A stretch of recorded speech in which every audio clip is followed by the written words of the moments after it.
Okay. So that yew tree is Y-E-W-U? Y-E-W, Okay, yeah. Yeah. That's an English yew actually, so it's not like, there's some of the Irish yews around here as well, but that resembles a Swiss chalet anyway. We've had a lot of Swiss people on tour who are very confused. That's just part of the fun of this place. What it actually is a cottage ornée. It's an ornamental cottage, and it's been inspired by the picturesque movement of the 17th and 18th centuries, late 17th, early 18th. And this was a artistic movement that was basically espoused by painters who painted very quaint, very picturesque images of the countryside, of nature, and the townhouse in Kerr, which is now the Kerr House Hotel, and of course all the land between here and there, so you know, quite wealthy. And they had this place built in the year 1810, again just for their own amusement, and again, like Marie Antoinette, they were dressed as peasants when they came to this house. It wasn't just them now, it was a fad among the aristocracy at large, and basically, you know, they weren't fooling anybody, they'd bring all their servants with, like the architect John Nash, and that makes this place architecturally very significant as well as historically.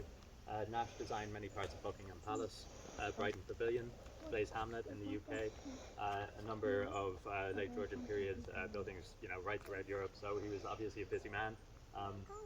And he was unusual in that he loved to work with natural materials. So as the 18th century wore on, the Queen of France, Marie Antoinette, she had a whole village of these houses built just for her own amusement. And she used to go there dressed as a peasant, sort of disguised, get away from the palace, back to the simplicity of countryside living. They're built just outside Versailles, and many of them are still there. But basically, she was quite the socialite, and what she did became popular among the rest of the hobnobs of Europe with a bit of money to burn, and they decided they were going to build these properties, these cottages, on their own lands as well. And two of these aristocrats were Richard and Emily Buddick. So they were the Lord and Lady of Kerr. They owned everything you see around. There's a few things that aren't quite what they seem throughout many of his buildings, and you'll see that in abundance throughout the cottage. Germany. Obviously, the roof is all natural materials made from river reeds. It was originally reed from the River Barrow and is now reed from the River Shannon, interspersed with Polish rye straw, which has just toughened it up a bit. We put Polish rye straw in ourselves. Basically, we're trying to avoid having to get a master thatcher here out at all costs, because they're a commodity that are few and far between these days. And the landscape around here. All the windows asymmetrical as well.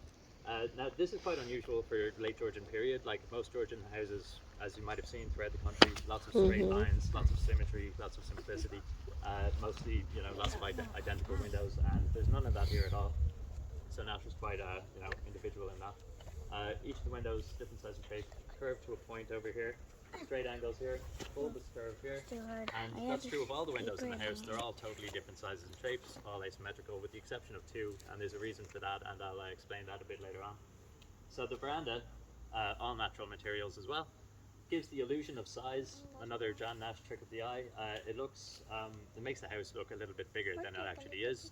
It's only 4 rooms inside, 6 if you count the landing and the entrance hall, and they are very spacious rooms, so don't worry, you won't be cramped, but it does look a little bit bigger than here. Veranda, so they're functional, but they're also very aesthetic in that they look like organic, as if the house is growing from the landscape, which I'm sure is exactly what Nash wanted, rather than imposition on the landscape. He made it, you know, weave seamlessly into the scenery around here.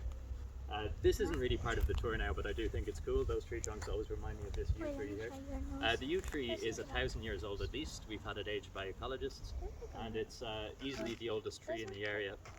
Most of these other trees are about 200 or 300 years old, and these yew trees are interesting because the late pagans used to plant them because they worshipped them, and then the Christian monastic settlements would sometimes then settle around what was already a sacred site. And they would occasionally plant them themselves, the Christian monastic settlements, because, well, particularly in graveyards, because the stones and fruit are poisonous to animals, and they thought it would keep animals off the grounds. But for whatever reason, this one is not propagating a lot of stones and fruit at all. It could be its age, could be maybe because it's male and female as well. So we're not getting we're not having any trouble with it at all. There's wood pigeons, there's buzzards that roost in there, there's foxes and badgers. We had a badger here just last night.